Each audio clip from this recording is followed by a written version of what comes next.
Good evening. आज होंकार YouTube channel के माध्यम से हम जम्मू निवासियों से रूबरू होंगे। मैं दीप सिंह और मेरे दाईं ओर राम सिंह चौहान साहब बैठे हैं।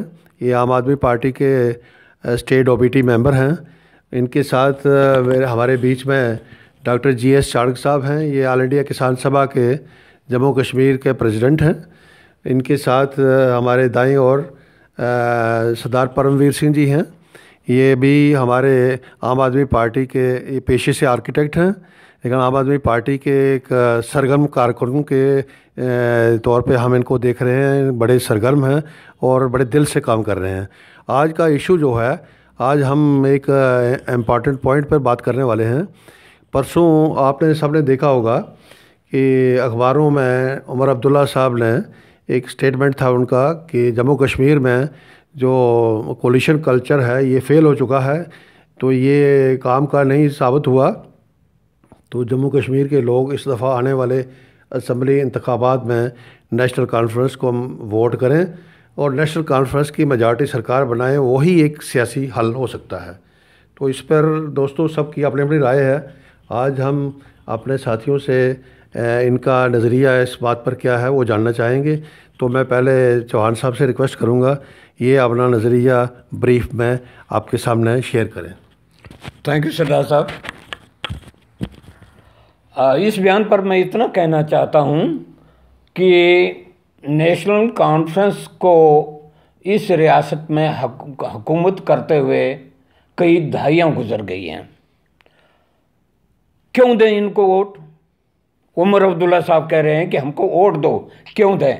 अगर हम इनका माजी देखें तो हमें पता लगेगा कि कैसे इन्होंने इस जम्मू कश्मीर की तारीख से खिलवाड़ किया है। यहाँ के कॉन्स्टिट्यूशनल इंस्टीट्यूशन जो हैं उनके साथ खिलवाड़ किया है और यहाँ के जो खित्ते हैं उन लोगों का एक इस्तेहसाल हुआ है उनके सेंटिमेंट्स का। मान लीजिए डिलिमिटेशन कमीशन की बात आती है। जब 2000 मेरी रिक्वेस्ट होगी ज़रा ब्रीफ में आप करें ताकि सब ठीक है। मैं चाहता हूं कि रोशनी इनका जो है इन्होंने यहाँ जो हुकूमत की उसको ज़रा थोड़ा पिन पॉइंट करना चाहता हूं।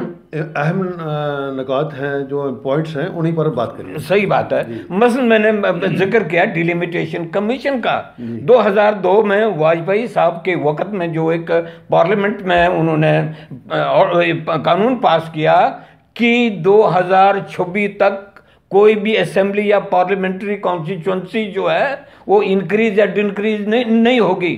उस ऑर्डर को, उस पार्लियामेंट का वो जो ऑर्डर हुआ है उसको तुरंत यहाँ लागू, फारूक साहब ने यहाँ लागू कर दिया। और साथ में amendment of constitution of Jammu and Kashmir, amendment number 29, उसमें यह कहा गया कि ठीक है 26 तक तो हम इंक्रीज या डिक्रीज तो नहीं करेंगे। साथ में जम्मू कश्मीर में डिलिमिटेशन जो है अमेंडमेंट नंबर 29 के तहत 2026 के बाद जो सेंसस आएगा तब करेंगे। वो तो उन्होंने कर लिया। अब अगर हम बात करेंगे, फर्ज करो मैं डोडा से आता हूं। डोडा में इनके दौर में 35-40 साल इनका दौर रहा। वहां एक सिंगल डिस्ट्रिक्ट था, अनमैनेजेबल था। वो थैंक गॉड अब कुछ जब आज़ाद साहब आए उन्होंने उसके 4 हिस्से किए, 4 डिस्ट्रिक्ट बनाए। बहुत अच्छा। वहाँ का जो हाइड्रो पोटेंशियल है, हाइड्रो इलेक्ट्रिक पोटेंशियल है 20,000 मेगावाट है। उसको टैप करने की कोई कोशिश नहीं की। टूरिज्म देखिए, भद्रवा में एक आज से 15-20 साल पहले नूरी फिल्म वहाँ शूट हुई थी, बहुत मकबूल हुई थी। जो वहाँ का सिनिक जो नज़ारा था। आपका मकसद में ये कहना है इन टोटल इस्तेताल हुआ है उस डोडा डिस्ट्रिक्ट को टोटली इग्नोर किया नेशनल कॉन्फ्रेंस ने, आप यही कहना चाहते हैं? एक तो वो क्या, जम्मू भी है उसका शिकार है, जम्मू भी उसका शिकार है। हम कहते हैं कि इन्होंने, मान लीजिए मैं बात कर रहा था इनके पूरे हिस्ट्री की, इनके उमर साहब के दादा ने उनको क्यों 53 में अरेस्ट करना पड़ा? जब उन्होंने 75 में एक अकॉर्ड किया, पार्लियामेंट्री जो हमारी डेमोक्रेसी है, greatest democracy in the world, वहाँ एक डॉक्टर साहब ऐसी कोई मिसाल नहीं मिलेगी कि जम्मू कश्मीर की असेंबली में नेशनल कॉन्फ्रेंस का एक मेंबर भी नहीं था, लेकिन इन्होंने प्लेट में उसको वो चीफ मिनिस्टर उसको बना दिया। आपका मुख्तसर में ये कहना है चौहान साहब कि इनका जो माजी है वो टोटल का पूरा धुंधला है। किस बुनियाद पर ये आज का दावा ठोक रहे हैं कि सारी मेजॉरिटी हमें दे दो? Exactly. तो ये आप इसको रिजेक्ट करते हैं? मैं बिल्कुल इनको, इनकी जो पिछला माजी जो है उनको कहकर, फर्ज करो आज हम रियासत जम्मू कश्मीर के लोग जो कीमत चुका रहे हैं, जो नेशनल कॉन्फ्रेंस की खुदगर्जी वाली पॉलिटिक्स की ही देन है। Exactly. ये कहना चाहते हैं। Exactly. बहुत शुक्रिया। और साथ में जो आज इनका बयान है कि भाई हमें दे दो, हमारे बिना ये रियासत जम्मू कश्मीर जो है किसी से संभलने वाली नहीं है, मैं इससे बिल्कुल इत्फाक नहीं करता हूँ। ये एक बदगुमानी है। यस यस, बहुत बहुत शुक्रिया। Thank you. तो चाणक्य साहब, आपका क्या नज़रिया है? मैं आपसे गुजारिश करूँगा आप भी अपनी ब्रीफ में अपनी बात रखें प्लीज़। देखिए, पहले तो मैं हुंकार चैनल के दर्शकों को नमस्कार करता हूँ। चौहान साहब ने अपने लेवल पे सारी बात जम्मू कश्मीर की और इनका जो नेशनल कॉन्फ्रेंस का जो माजी है उसके ऊपर अच्छे ढंग से बात करी है। मैं किसान सभा से आता हूँ, मैं ज़्यादातर किसानों की बात करता हूँ और किसानों के बीच में सारा जो हमारा फ़िरका है इंसानियत का, वो सारे लोग बीच में आ जाते हैं। उसके साथ स्टूडेंट जुड़ा हुआ है, उसके साथ नौजवान जुड़ा हुआ है, उसके साथ मुलाजिम जुड़ा हुआ है, उसके साथ व्यापारी जुड़ा हुआ है, ये सारे हर तबका इसके साथ जुड़ा हुआ है, इसके साथ जुड़ा हुआ है। बिल्कुल सही कह रहे हैं आप। आज जो पूरा इतिहास है सभी पार्टियों का 70 साल से हम जो देख रहे हैं, उसमें अलग अलग पार्टियां, चाहे आप नेशनल कॉन्फ्रेंस के जो सदर हैं उमर अब्दुल्ला साहब, इनके बयान के ऊपर अगर बात मैं इसलिए कह रहा हूं, मैं इसके साथ यही नहीं कि नेशनल कॉन्फ्रेंस ही कह रही है हमको वोट दीजिए, जहां पैंथर पार्टी भी कह रही है हम ही जुम्मेवार हैं, जहां एक और छोटे छोटे और ग्रुप जहां को उठ के खड़े हो रहे हैं कि डोगरा स्वाभिमान खतरे में पड़ गया है। जी जी, ये सारी बातें अब हमारे सामने हैं। बीजेपी वाले कह रहे हैं कि हम ही हैं जो कर सकते हैं पूरे जम्मू कश्मीर में सरकार बने। ये आप नेशनल कॉन्फ्रेंस को ही नहीं दोष दे सकते हैं, सारी पार्टियां आज कह रही हैं कि हमें वोट दीजिए। लेकिन ये सारे के सारे लोग जो हैं 70 साल में चाहे कोलिशन में रहे हों चाहे अपने लेवल पे रहे हों, ये नंगे हो गए हैं, साफ हो गए हैं कि आज तक इन्होंने लोगों के साथ धोखा ही किया है। ये जो मैनिफेस्टो लेकर आते हैं समाज के लिए, इलेक्शन के लिए, वो इनका मैनिफेस्टो जो है वो एक तरफ रह जाता है इलेक्शन के बाद, और अपना हिडन एजेंडा जो है उसके ऊपर ये आकर के अपनी सरकार को चलाते हैं। मैं किसानों की बात कर रहा हूँ। मैं ये आपको बताना चाहता हूँ कि जो पहली सरकार हमारी आज हिंदुस्तान की आई है, उस सरकार ने जब नेशनल जो हमारी कांग्रेस है ये सारी की सारी भ्रष्टाचार में लिप्त थी, तब जाकर के लोग उसके ऊपर गुस्सा थे और ये लोग कह रहे थे कि हम भ्रष्टाचार मुक्त सरकार आकर के देंगे आपको, और नौजवानों को 2 करोड़ रोजगार देंगे। आप मोदी सरकार की बात कर रहे हैं? मैं मोदी सरकार की बात कर रहा हूँ, क्योंकि ये सारा एक ही फिरका है।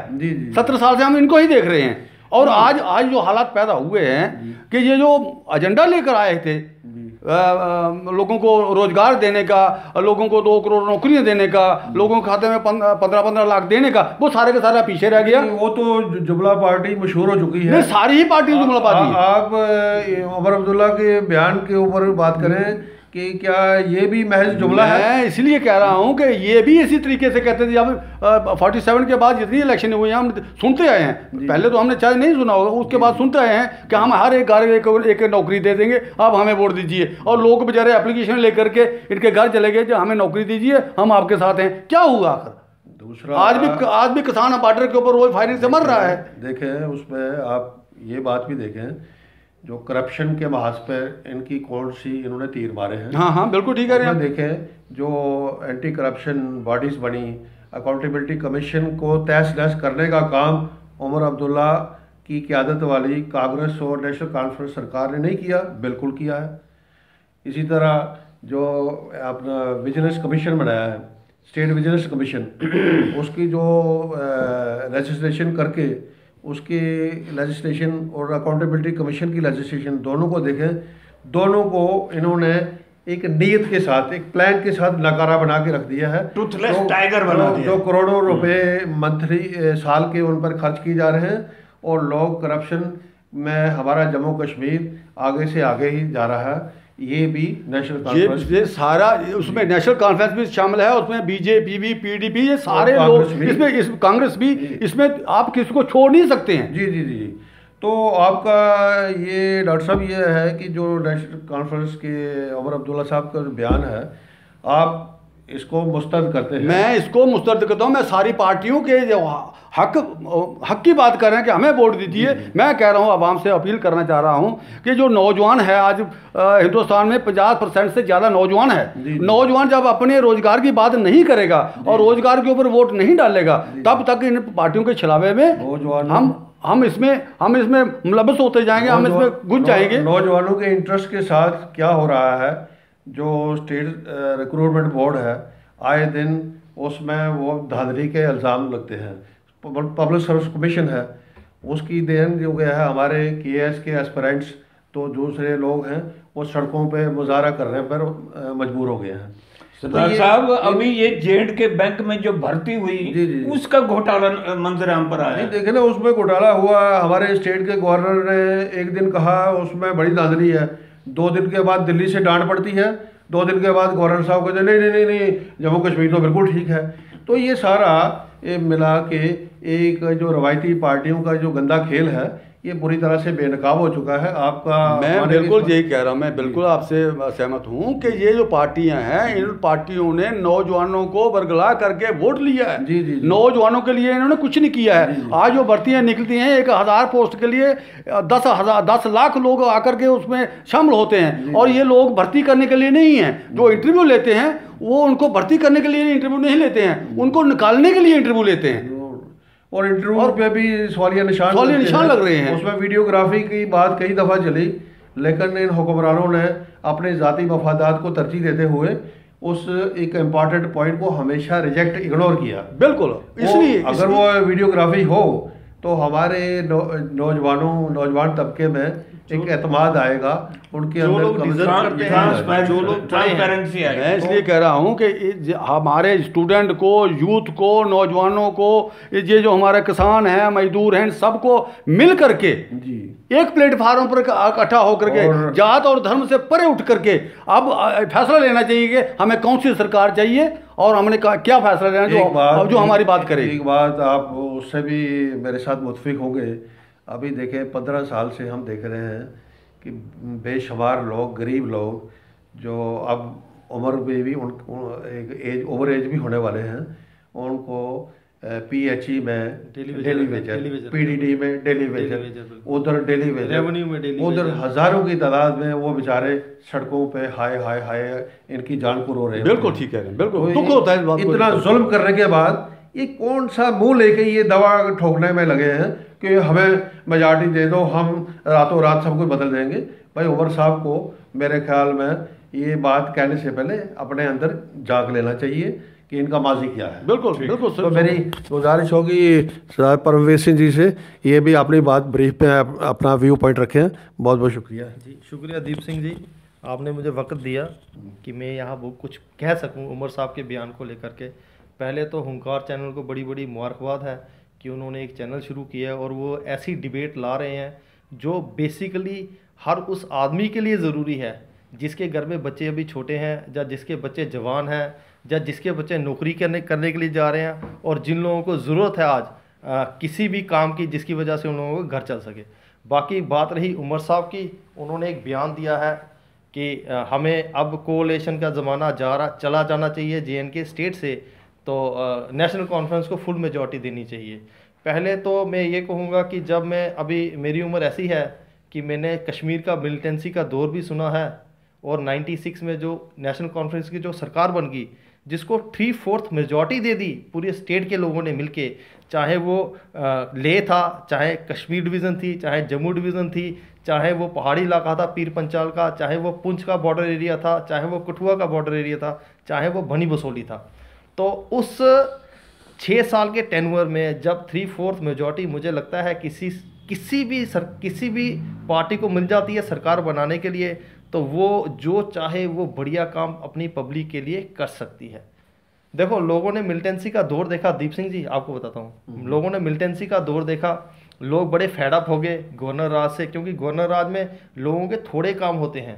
जब डेमोक्रेटिक सेटअप खड़ा हो जाता है तो बहुत सारे काम जो कि हैं वो एकदम खुल के सामने आ जाते हैं और हर छोटे आदमी तक वो आदमी पहुंच सकता है। आपका मोस्टर में मैं ये समझ रहा हूँ, आप ये कहना चाहते हैं कि रियासत के हर कोने से रिप्रेजेंटेशन नेशनल कॉन्फ्रेंस वो को बराबर मिली 96 के इलेक्शन में सारी रिप्रेजेंटेशन मिली, लेकिन वो उन्होंने उसका क्या किया, लोगों की एस्पायरेशन पे पूरी नहीं उतरी, नुमाइंदगी करने में वो फेल हो गए। और उससे क्या हुआ, उससे ये हो गया कि पीडीपी जैसी जमात पैदा होगी कश्मीर में, जी जी, जिसने 2002 की इलेक्शन जीत ली, और बीजेपी जैसी वो जम्मू में खड़ी होगी। और यहाँ तक कि जो लोग ले लद्दाख के लोग जो बिल्कुल शांति प्रिय थे, जिनको किसी धर्म मजहब के साथ कोई लेना देना नहीं था, वो भी बीजेपी जैसी जमात के साथ चल पड़े। ये सारी की सारी देन नेशनल कॉन्फ्रेंस की गलत पॉलिसीज की वजह से आई, जो उन्होंने 96 में शुरू की और 2002 तक उन्होंने उसका बेड़ा गर्क कर दिया। या आप ऐसा भी कह सकते हैं कि सेंटर में कांग्रेस का फेलियर, कांग्रेस की लूटमार, उसका रिजल्ट है कि कोalition है। आज जो बीजेपी की शक्ल में हिंदुस्तान में रोल करने वाली जो जमात आई है, वो कांग्रेस का फेलियर है। वो क्या गुल खिला रही है, उसका एक जिम्मा सीधे तौर पर कांग्रेस पार्टी में जाता है। और ये बात इसके लिए मैं कह रहा हूँ, इसके लिए मैं ये कहना चाहता हूँ, आपने सभी पार्टियों को बीच में लपेट लिया है। ये सही बात है कि सभी पार्टियां जो हैं ये एक ही थैली के चिट्टे बट्टे हैं। जी जी, इनके बकावे में आकर के आज हमको नहीं फैसला लेना चाहिए। हम सबको, जो जितने भी लोग शोषण का शिकार हैं, वो सब लोग एक मुद्दे के ऊपर इकट्ठा होकर के इनको बाहर फेंक करके एक अपना एक कॉमन मिनिमम प्रोग्राम बना करके हम लोगों को वैसी सरकार बनानी चाहिए। हम लोगों को नेशनल कॉन्फ्रेंस का साथ छोड़ देना चाहिए। मैं सभी से रिक्वेस्ट करूंगा, बीइंग ए यूथ, जिसने मिलिटेंसी का दौर भी देखा, फारूक साहब की 2/3 मेजॉरिटी की सरकार भी देखी, जिसका टोटल फेलियर था कि जम्मू कश्मीर में कोalition सरकारों का जन्म हुआ। उसके बाद नेशनल कॉन्फ्रेंस आई कांग्रेस के साथ मिलके, उन्होंने जितनी भी अच्छी संस्थाएं थी, जो लोग यहाँ पर भ्रष्टाचार को रोक सकते थे, नेशनल अकाउंटेबिलिटी कमीशन बना यहाँ पर, उस कमीशन के दांत तोड़ दिए। और जितनी PSCs का भी तो ऐसा है, मेरे ख्याल में आपकी बात जो है, आपकी डॉक्टर साहब की, चौहान साहब की, तो आपने नेशनल कॉन्फ्रेंस के जो माजी के बड़े फेलियर हैं उनका सबका जिक्र हुआ है। तो आज आके एक बात बिल्कुल ज़ाहिर होती है कि इन पार्टियों को नेशनल कॉन्फ्रेंस ही नहीं, नेशनल कॉन्फ्रेंस की तरह दूसरी बीजेपी, कांग्रेस, ये बुरी तरह से सारे बेनकाब हो चुके हैं। इनके नए नए किस्म के दावे, शायद ये लोग ये समझते हैं कि लोग 4-5 साल वाली पुरानी बातें भूल चुके हैं। लोगों की याददाश्त की, भूलने की आदत का फ़ायदा उठा के ये नए नई यूनिफॉर्म में नए नए नारे लगा के, जिस तरह से सेंटर में, इस तरह से इधर, ये जैसे डॉक्टर साहब ने कहा, हम सब लोगों को, हर तबके को, अपने पिछले माजी को भी देखना पड़ेगा, अपने हाल की तकलीफ़ों को भी देखना पड़ेगा, उसको सामने रख के अपने लिए कोई अच्छा रास्ता आपस में मिलजुल के एक मशवरे के साथ अच्छा रास्ता ढूंढना पड़ेगा।